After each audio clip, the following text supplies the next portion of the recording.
Hürmetli vatandaşım, nöbetçilikçimizle başlayımız. Japonya Parlamento Avam Palatası Alaylı Komiteti Bexaterlik Kanununu makuldür. Mavzulu haber 7. ayının 15. günü Xitay Tel Amerika Ovazı'nın BBC'nin Xitay Tel programı da ilan kılındı. Haber mındak başlandı.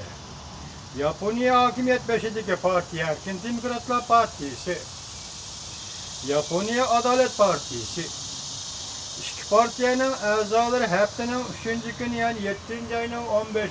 günü Japonya Parlamento Avam Palatası'nın alaylı komitetinin azaları köp sallık avaz bilen makullaşkı bilet taşlap Vezir Shinzo Abe aldırıp kurup çıkmakçı olan bexaterlikni kapaletlendiriş kanun layihesine makulladı.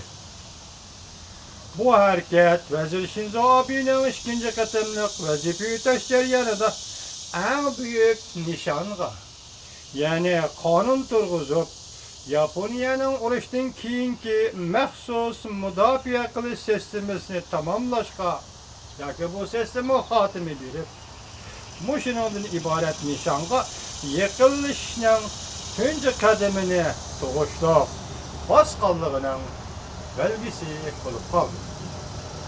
Hakimiyet sırtıdaki partiyelerden Japonya Demokratlar Partisi, Yenilikçiler Partisi, Japonya Kompartisi qatarlıq partiyle biletdaşlaş meydanında çekiniş arkalık bu kanunun makullanışına karıştırış meydanını ifade ediyor. Evvel kanun layihesiydi, bu da makullanıp bu kanun layihesi kanun gaylandı. Bexaterlikni kapaletlendiriş kanunu makullanğandan keyin Japonya her bir işlerde urushdan keyin özünü qo'llash doirasida cheklangan bo'lsa, davlat mudofaasida faqat urushdan keyin özünü qo'llash doirasida cheklangan bo'lsa, bu qitim Japonya harbiy ishlar huquqini qo'llashda qo'llanish doirasigacha kengaytirishga huquqliq bo'ladi. Mesela qo'llashda qo'llanish doirasigacha kengaytirishga huquqliq bo'ladi. Amerika Qo'shma Shtatlari va boshqa Yaponiyaga ittifoqdosh davlatlar harbiy harakatlarga qatnashganda Yaponiyaning bu harakatlarga qatnashish huquqi bo'ladi.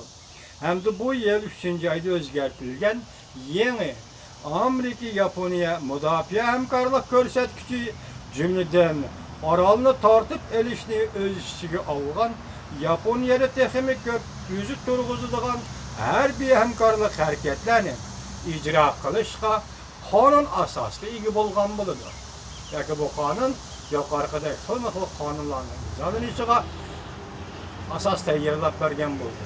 Masalan, negizi bu qonunning ma'qullanishi urushdan keyin Yaponiyaning faqat o'zini qo'g'dashdan iboratlar.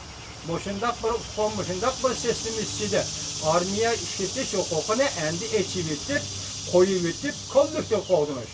Masalan, o'zining ittifoqdosh davlatlari urushga kirdigan yoki urush oltida turganda Yaponiyaning buni qo'g'danish, qatnash huquqini qo'yib etish, ya'ni qo'llashga qo'g'danish huquqini qo'yib etishdi. Va Shinzo Abe hokimiyatining yana bir qatamda g'alabasidir. Bu qonunning ma'qullanishi Asiya Tinch okean rayonining kelgusi vaziyatiga qanday ta'sir ko'rsatadi?